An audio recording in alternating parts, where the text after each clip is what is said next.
ከሁለት ዓመት በፊት ነበር ይህንኑ አሳዛኝ ታሪክ በሌላ ገጸ ባህሪያት የሰማ ነው። የድምፃዊ አብርሃም በላይነህ ሻላይ እጮኛ የነበረች ሴት ከመኖሪያ ቤቷ ሶስተኛ ፎቅ ላይ ወድቃ ሕይወቷ ያልፋል። በዚህም ድምፃዊ ተጠርጥሮ በፖሊስ ቁጥጥር ስር ይውላል። ፖሊስ ፍርድ ቤት ካቀረበው በኋላ የሟች አስክሬን ተመርምሮ ከፎቅ ላይ ስትወርቅ ጭንቅላቷና ሌላ የሰውነት ክፍሏ በጉዝ ነገር ተመቶ መሞቷ ይረጋገጣል። ነገር ግን ሟቿ ከፎቅ ላይ የወደቀችው ተገፍትራ ወይስ ራሷን አጥፍታ የሚለው ጥያቄ ረጅም ክርክር የፈጀ ነበር። የማታ ማታ ድምፃዊው ወንጀሉን እንዳልፈጸመ ተረጋግጦ የክስ መዝገቡ ተዘግቷል። አሁንም በድምፃዊ አንዱዓለም ጎሳና እጮኛው ቀነኒ አዱኛ መሃል የተከሰተው ተመሳሳይ አሳዛኝ ታሪክ ነው። ልዩነቱ ቀነኒ ወድቃ ሕይወቷ ያለፈው ከአምስተኛ ፎቅ መሆኑ ነው። በተረፈ እንዴት ወደቀች? ሞቷ ድምፃዊውን ተጠያቂ ያደርገዋል ወይ የሚሉ ጥያቄዎች መልስ የሚያገኙት በምርመራ ሂደት ነው። ከቢቢሲ እስከ አሜሪካ ድምፅ ትላልቅ የሚዲያዎች ፖሊስ አናግረው እና መረጃዎችም ሰብስበው በጉዳዩ ዙሪያ ዘገባ ሰርተዋል። እኛም እነዚህን ዘገባዎች አዋህደን በተከሰተው አሳዛኝ ክስተት ዙሪያ እስካሁን የተደረሰበትን በቂ ግንዛቤ ለመፍጠር እንዲሁ አቅርበነዋል። በኦሮምኛ ሙዚቃዎቹ የሚታወቀው አርቲስት አንዱዓለም ጎሳ ከእጮኛው ቀነኒ አዱኛ ሞት ጋር በተያያዘ ፖሊስ በቁጥጥር ስር አውሎት ጥያቄ እያደረገለት እንደሆነ ተሰምቷል። በማህበራዊ ሚዲያ በርካታ ተከታዮች ያሏት ቀነኒ አዱኛ ማክሰኞ ጠዋት መሞቷን ተከትሎ በርካቶች ሀዘናቸውን ከመግለጽ ባሻገር የሞቷ ምክንያት እንዲጣራ እየጠየቁ ይገኛል። ፖሊስ በጉዳዩ ላይ እስካሁን አስተያየት አልሰጠም።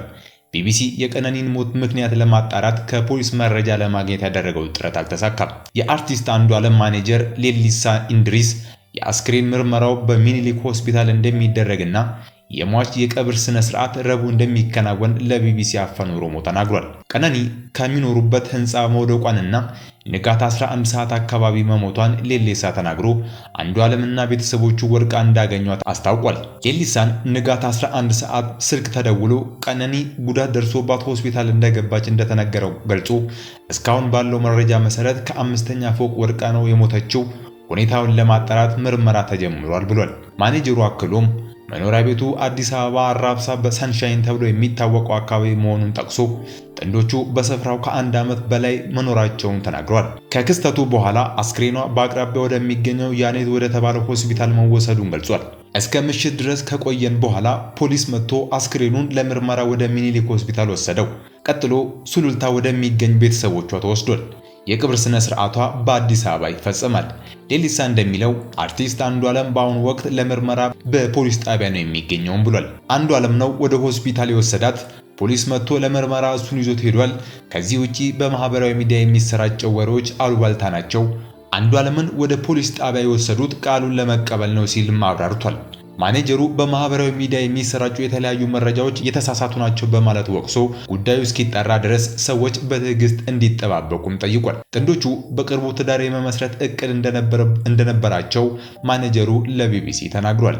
ቢቢሲ ከቀነኒ ቤተሰቦች እንዲሁም ከአንዱዓለም ቤተሰቦችና ከፖሊስ ተጨማሪ መረጃ ለማግኘት ጥረት እያደረገ ነው። በኢንጂነሪንግ ዲግሪ ከአርባ ምንጭ ዩኒቨርሲቲ የተመረቀችው ቀነኒ በሞዴሊንግ፣ በማስታወቂያ ስራዎች በማህበራዊ ሚዲያ ዝናን አትርፋለች። በሚቀጥለው ቅዳሜ ልደቷን ለማክበር በሚል ፎቶዎችን እየተነሳች እንደነበር ቢቢሲ ከቅርብ ሰዎቹ ለመረዳት ችሏል። ቢቢሲ ለዚህ ዘገባ የአንዱዓለምን ማኔጀር እስካናገረበት ማክሰኞ ምሽት ድረስ ድምፃዊው ለጥያቄ በፖሊስ ጣቢያ መሆኑን ከቅርብ ሰዎች ተገልጿል። ፖሊስ ስለ ክስተቱ እያካሄደ ያለው ምርመራ እስኪያጠናቅቅ ድረስ ምንም አይነት መረጃ ለመስጠት እንደማይችልም ገልጿል። እንዲህ ያሉ ክስተቶች ሲያጋጥሙ ፖሊስ በስፍራው ከነበሩ ሰዎች ቃል በመቀበል እንዲሁም በአካባቢው የሚገኙ ነገሮች መረጃዎችን በመሰብሰብ ምርመራውን እንደሚጀምር የገለጹ አንድ የፖሊስ አባል ለፖሊስ ቃል መስጠት በወንጀል መጠርጠር ማለት አይደለም ብለዋል።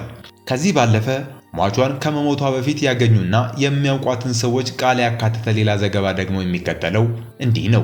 ከድምፃዊው አንዱዓለም ጎሳ እጮኛ ቀነኒ አዱኛ ህልፈት ጋር በተያያዘ እስካሁን ያሉ መረጃዎች። የድምፃዊው አንዱዓለም ጎሳ እጮኛ ሞትን በተመለከተ በርካታ መረጃዎች እየወጡ ይገኛል። ከመሞቷ አንድ ቀን በፊት የት ነበረች? የድምፃዊ ማናጀር ስለ ልጅቷ ተናግሯል። በኢንጂነሪንግ ዲግሪ ከአርባ ምንጭ ዩኒቨርሲቲ የተመረቀችው ቀነኒ በሞዴሊንግ፣ በማስታወቂያ ስራዎች በማህበራዊ ሚዲያ ዝናን አትርፋለች።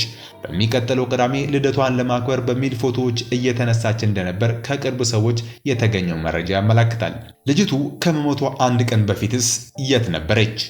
ልጅቱ ከመሞቷ አንድ ቀን በፊት ለልደቷ ፎቶ ስትነሳ እንደነበር በወቅቱ ፎቶ ያነሳት የነበረው የወንዴክስ ስቱዲዮ ባለቤት ወንዶሰን ጋሻው ተናግሯል።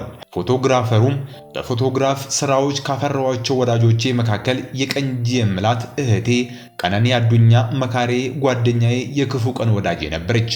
ትላንት መጋቢት 1 2017 ዓ.ም ከቀኑ 10 ሰዓት ጀምሮ የልደት ፎቶዎች ሳነሳት ነበር። ማታ 1 ሰዓት በሰላም ተለያይተን ዛሬ ጠዋት መጋቢት 2 2017 ጠዋት ማረፏን አረዱኝ ብሏል። በተጨማሪም ትላንትና መጋቢት 1 2017 ዓ.ም አመሻሽ ቀኑን አዱኛ ከእጮኛዋ ድምፃዊ አንዷለም ጎሳ ጋር በመዝናኛ ስፍራ አብረው እንዳሳለፉም ከተለያዩ ምንጮች ኤቨንት አዲስ ሚዲያ ያገኘው መረጃ ያመለክታል። የድምፃዊ አንዷለም ጎሳ ማናጀር የሆነው ሌሊሳ እንድሪስ የተፈጠረውን ለቢቢሲ አፋን ኦሮሞም ተናግሯል። ንጋት 11 ሰዓት ስልክ ተደውሎ ቀነኒ ተጎድታ ሆስፒታል ገብታለች ቶሎ ድረስ እንደተባለ የሚናገረው ሌሊሳ እሱ ሩቅ በመሆኑ በሰዓቱ መድረስ እንዳልቻለም ይናገራል። ቦሌ አራብሳ ከዓመት በላይ በጋራ ከሚኖሩበት መኖሪያ ቤታቸው ከ5ኛ ፎቅ እንደወደቀችና ምን እንደተፈጠረ ፖሊስ እያጣራ መሆኑንም ተናግሯል።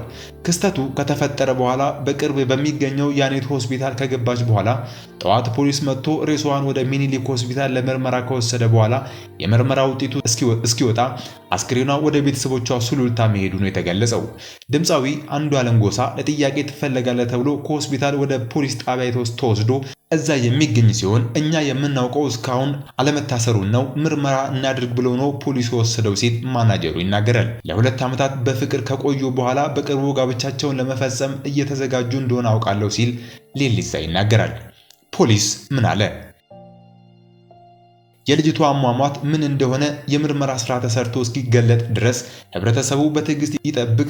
በሌላ በኩል አንዳንድ ግለሰቦች ተገቢ ካልሆነ ትንታኔ ይታቀቡ ብሏል። የአሜሪካ ድምፅ ራዲዮ በበኩሉ ስለ ወጣቷ ሞት የሰራው ዘገባ የሚከተለውን ይመስላል። መጋቢት 1 ቀን 2017 ዓ.ም በድንገት ህይወቱ ያለፈው ሞዴልና የማስታወቂያ ባለሙያ ቀነኒ አዱኛ አሟሟቷ እየተጣራ መሆኑን ፖሊስ ጠቆመ።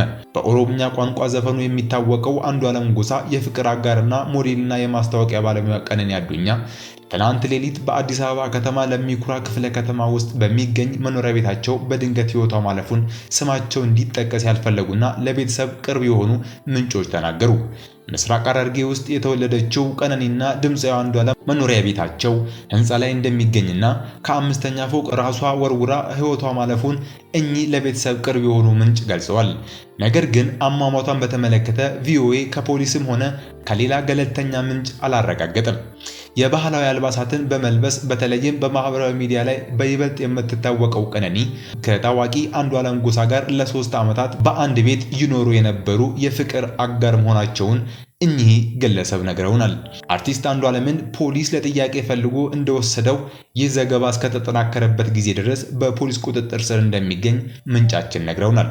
በጉዳዩ ላይ አስተያየታቸውን የጠየቅናቸው የአዲስ አበባ ፖሊስ ህዝብ ግንኙነት ኃላፊ ኢንስፔክተር ማርቆስ ታደሰ በጉዳዩ ላይ መረጃ ለመስጠት ጊዜው ገና መሆኑን ተናግረዋል። ማምሻውን ያገኘናቸው አንድ የአዲስ አበባ ፖሊስ ወንጀል ምርመራ ባልደረባ ፖሊስ በጉዳዩ ላይ ምርመራ እያደረገ መሆኑን ከመግለጽ ውጪ ምንም መረጃ እንደማይሰጡ ነግረውናል። የወጣት ቀነኒ አዱኛ አስክሬን በጠዋት ዳግማዊ ሚኒሊክ ሆስፒታል የአስክሬን ምርመራ ከተደረገለት በኋላ ከሰዓት 9 ሰዓት አካባቢ ሱሉልታ ወደሚገኘው እህቷ ቤት እንደተወሰደ ምንጩ ለቪኦኤ ተናግሯል። ውድ የህርዳን ቲዩብ ቤተሰቦች በወጣት ቀነኒ አዱኛ ህልፈት ዙሪያ እስካሁን ያለው መረጃ የሚከተለው ሲሆን በቀጣይ የሚወጡ መረጃዎችን ተከታትለን የምናሳውቃችሁ ይሆናል። እስከዚያው መልካም ጊዜ